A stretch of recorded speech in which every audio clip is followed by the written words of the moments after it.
For the next 4 days, 1,000 homeless people will be offered food, warmth, shelter, and something approximating to a traditional family Christmas.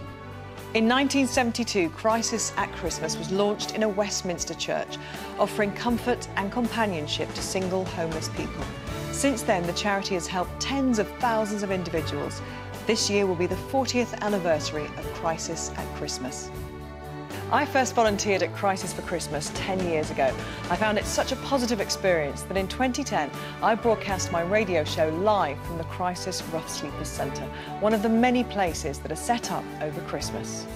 Christmas is a time when most of us are with family and friends, but for homeless people that's often not an option. Coming to Crisis since last year, it's actually been a lifesaver. I was abused when I was younger, and started to live on the streets. I found out I suffered from depression. I was lonely. Coming here and engaging with other people, engaging with the volunteers, it is a lifeline. I think at Christmas, I don't think a lot of people would know what to do. The Crisis at Christmas centres do so much more than provide food and shelter. They offer healthcare, advice on housing and jobs, and most of all, a sense of community and fun. I think it's really, it's about inclusion. That's what intrigued me about Crisis, that they really look at the full picture about homelessness. I think it's inspiring. When you come into Crisis, you just feel like in another city, in a city.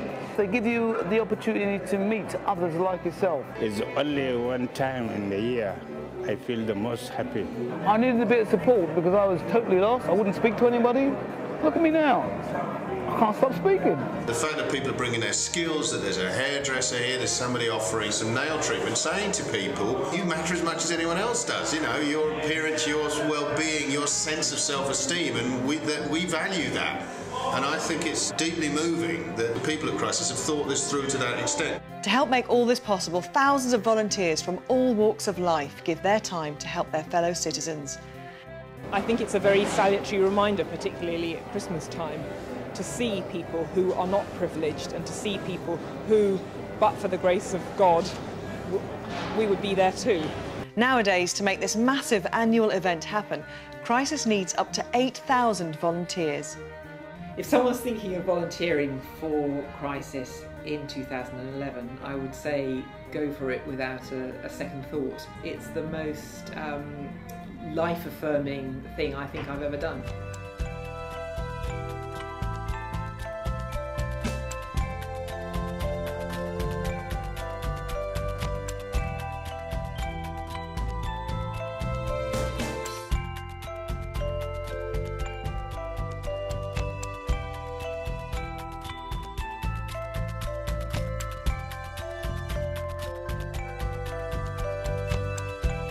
None of this could be achieved without help from schools, colleges and businesses who donate premises, food, equipment and services to provide the best possible experience for our guests. The great thing about Crisis is that it's not just about helping people at Christmas.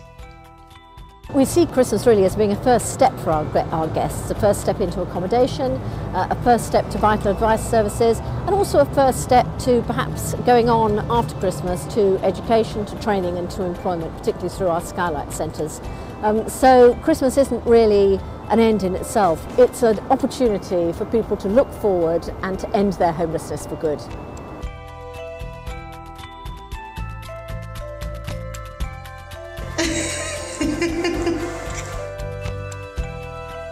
"40 years on, Crisis at Christmas still provides a vital lifeline. Homelessness is rising again, so more than ever, Crisis needs your help.